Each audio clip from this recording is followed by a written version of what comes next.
የኦሮሚያ ክልል ፕሬዝዳንት አቶ ሽመልስ አብዲሳ ከህዝብ እይታ መራቃቸውና በዱባይ ጁሜራል ሆስፒታል ሕክምና እየተከታተሉ መሆኑ መነገሩ በኢትዮጵያ ፖለቲካ ውስጥ ትልቅ መነጋገሪያ ሆኗል። ይህ ክስተት በክልሉ የመሪነት ተዋረድ ላይ ከፍተኛ ክፍተትና ክፍፍል መፍጠሩ እየተነገረ ነው። በተለይም ኦሮሚያ ክልል ካለው ሰፊ መልክዓ ምድራዊ ገጽታና አሁን ካለበት ውስብስብ የጸጥታ ችግር እንዲሁም ሀገራዊ ምርጫውን ተከትሎ ፕሬዝዳንቱ በሌሉበት ወቅት ስልጣኑን በትክክል እየዘወረው ያለው አካል ማን ነው የሚለው ጥያቄ ብዙዎቹን ቀልብ ስቧል። በተለመደው አሰራር ሂደት መሰረት ፕሬዝዳንቱ በሌሉበት ወቅት ምክትል ፕሬዝዳንቱ ስራውን በበላይነት ይመራሉ። ይሁን እንጂ አሁን ያለው ሁኔታ ከዚህ ያለፈ ትርጉም አለው። በክልሉ ብልጽግና ፓርቲ ውስጥ ያሉ ተጽዕኖ ፈጣሪ አመራሮች ፕሬዝዳንቱ በሌሉበት ወቅት ወሳኝ የሆኑ የፖለቲካና የጸጥታ ስራዎችን ለመቆጣጠር ክፍፍል መፍጠሩ ምንጮች አረጋግጠዋል።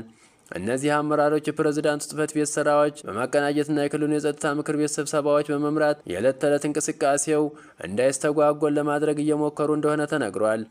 ይሁንና ከመደበኛ የመንግስት መዋቅር ባሻገር በፓርቲው ውስጥ ያሉ ጠንካራ ግለሰቦች በዚህ የሽግግር ወቅት ጎልተው ለመታየት እየሞከሩ መሆኑ ተሰምቷል። በክልል ውስጥ የሚካሄዱ ግዙፍ የልማት ፕሮጀክት፣ የጸጥታ ዘመቻዎችና የፖለቲካ ውሳኔዎች ባለቤት አልባ እንዳይሆኑ ከፍተኛ ጥረት እየተደረገ እንደሚገኝ እየተነገረ ነው። ይሁን እንጂ ግልጽ የሆነ መግለጫ ከመንግስት በኩል ባለመሰጠቱ በተለያዩ ማህበራዊ ሚዲያዎች ላይ የተሳሳተ መረጃዎችና ግምቶች እንዲሰራጩ በር ከፍቷል። ፕሬዝዳንቱ ባሉበት የጤና ሁኔታ የቆይታ ጊዜያቸው በክልሉ ፖለቲካ ላይ ቀጥተኛ ተጽዕኖ አለው። ረዘም ላለ ጊዜ የሚቆዩ ከሆነ አዲስ ቋሚ መሪ የመሰየም አስፈላጊነት ሊመጣ ይችላል።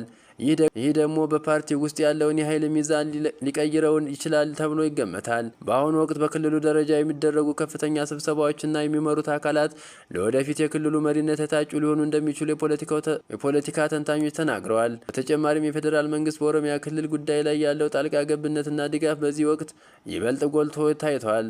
ፕሬዝዳንቱ በሌሉበት ወቅት የክልሉና የፌዴራል መንግስት ግንኙነት እንዴት እየቀጠለ ነው የሚለው ሌላ ትኩረት የሚሻ ነጥብ ነው። በክልሉ ውስጥ ያሉ ተቃዋሚ ፓርቲዎችና የፖለቲካ ኃይሎችም ይህንን አመራር ከፍተኛ አንድ አጋጣሚ በመጠቀም የራሳቸውን ትንተናና ጥያቄ እያቀረቡ ይገኛሉ። በአጠቃላይ የአቶ ሽመልስ አብዲሳ ከሜዳ መራቅ በክልሉ አስተዳደር ላይ የፈጠረው ጫና ቀላል ባይሆንም ስልጣኑን በጊዜያዊነት የያዙት አካላት መዋቅሩ እንዳይፈርስ እየሰሩ መሆናቸው ይታያል። ሆኖም ህዝቡ ከወሬ ይልቅ እውነተኛና ይፋዊ መረጃ ከመንግስት እንዲሰጠው እየጠበቀ ነው። የፕሬዝዳንቱ ወደ ስራ መመለስ ወይም አለመመለስ ኦሮሚያ ብቻ ሳይሆን የጠቅላላ የኢትዮጵያ ህዝብ የኢትዮጵያውያን ፖለቲካዊ አሰላለፍ ሊቀይረው የሚችል ትልቅ ክስተት ሆኖ ቀጥሏል። በአሁኑ ወቅት ክልሉን በትክክል እየመራ ያለው ማን ነው የሚለው ጥያቄ በብዙዎች ዘንድ እየተነሳ ይገኛል። በዚህ ወሳኝ ወቅት የክልሉን ስልጣን በበላይነት ተረክበው እያስተዳደሩ ያሉ ምክትል ፕሬዝዳንቱ ታውቋል። አቶ አውሎ አብዲ በክልሉ ፖለቲካ ውስጥ ለረጅም ጊዜ የቆዩና በአሁኑ ወቅት ደግሞ የፕሬዝዳንቱን ክፍተት በመሸፈን ረገድ ቁልፍ ሚና እየተጫወቱ ያሉ አመራር ናቸው። አቶ ሽመልስ አብዲሳ ለሕክምና ወደ ውጭ ማቅናታቸውን ተከትሎ አቶ አውሎ አብዲ የተለያዩ ከፍተኛ የክልሉ ስብሰባዎች ሲመሩና ውሳኔያቸውን ሲያስተላልፉ ታይቷል። በተለይም የክልሉን የጸጥታ ሁኔታ ለማረጋጋትና የተጀመሩ የልማት ስራዎች እንዳይቆሙ እንዲሁም ለቀጣዩ ሀገራዊ ምርጫ ቅስቀሳ ለማድረግ ረገድ ከጠቅላይ ሚኒስትሩ ትልቅ ኃላፊነት ወድቆባቸዋል። ይሁን እንጂ በፖለቲካ ተንታኞች ዘንድ የሚነሳው ጥያቄ አቶ አውሎ አብዲ ስልጣኑን በጊዜያዊነት የመያዛቸው ጉዳይ ሳይሆን ይህ አመራር ለውጥ በክልሉ የፖለቲካ መስክ ይኖረዋል የሚለው ነው።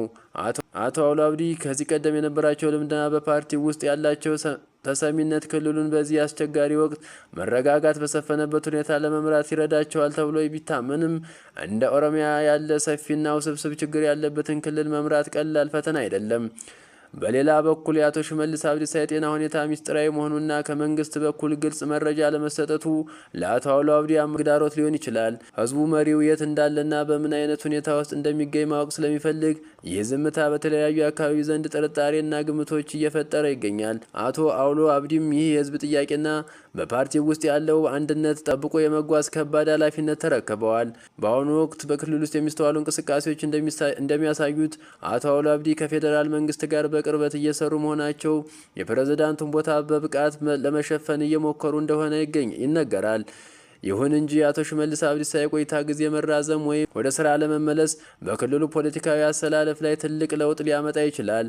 አቶ አውሎ አብዲ በቋሚነት ፕሬዝዳንት ሆነው የመቀጠል እድላቸው በዚህ ሂደት ውስጥ የሚታይ ይሆናል።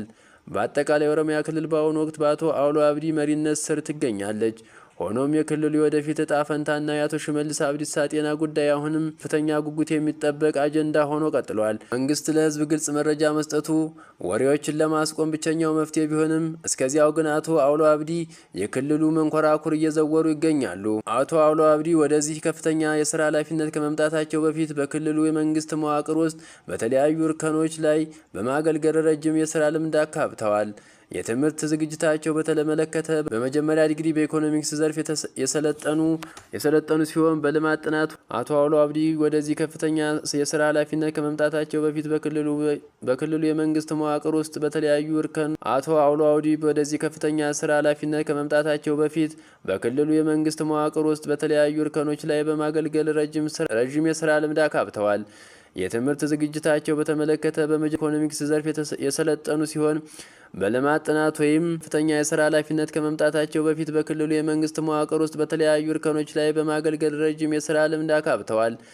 የትምህርት ዝግጅታቸውን በተመለከተ በመጀመሪያ ዲግሪ በኢኮኖሚክስ ዘርፍ የሰለጠኑ ሲሆን በልማት ጥናት ወይም በዲፕሎመንት ስተዲስ ደግሞ የማስተርስ ዲግሪያቸውን አግኝተዋል። ይህ የትምህርት ዝግጅታቸው በክልሉ ያለ ኢኮኖሚና የልማት እንቅስቃሴ በእውቀት ላይ የተመሰረተ እንዲመሩ ትልቅ አስተዋጽኦ አድርጎላቸዋል። ወደ ፖለቲካው መድረክ በስፋት ብቅ ያሉ በምዕራብ አርሲ ዞን አስተዳደር እርከን ውስጥ በነበራቸው ተሳትፎ ነው። በዞኑ አስተዳደር በመሆን በቆዩባቸው ጊዜያት የህዝብ ግንኙነት በማጠናከርና የልማት ስራዎችን በማስተባበር ረገድ የነበራቸው ሚና በክልሉ አመራሮች ዘንድ እውቅና እንዲያገኙ አድርጓቸዋል። በመቀጠልም ወደ ክልሉ ደረጃ በማደግ የኦሮሚያ ግብርና ቢሮ ኃላፊ በመሆን ተሾመዋል። በዚህ ኃላፊነት ቦታቸው የክልሉ የኢኮኖሚ መሰረት የሆነውን የግብርና ዘርፍ ለማዘመንና ምርታማነትን ለመጨመር በተደረጉ ጥረቶች ውስጥ ግንባር ቀደም ተሳታፊ ነበሩ።